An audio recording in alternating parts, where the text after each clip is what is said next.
ఈరోజు మా ఇంట్లో సేమియా ఉప్మాకు కావాల్సిన పదార్థాలు: సేమియాలు, ఎర్రగడ్డ, పచ్చిమిర్చి, శనగబ్యాళ్ళు, కరింపాకు, ఆవాలు, నూనె. 2 గంటలు నూనె పోసుకోవాలి. సేమియాలు బాగా వేయించుకోవాలి. ఈ కలర్ వచ్చినంత వరకు వేయించుకోవాలి. 1 గంట నూనె పోసుకోవాలి. ఆవాలు, శనగబ్యాళ్ళు వేసుకోవాలి. ఎర్రగడ్డ, పచ్చిమిర్చి వేసుకోవాలి. బాగా వేయించుకోవాలి.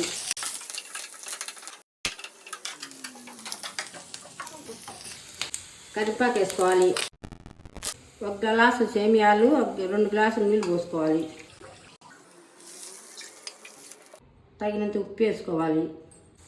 ఎసురు అయినాక వేయించిన సేమియాలు వేసుకోవాలి.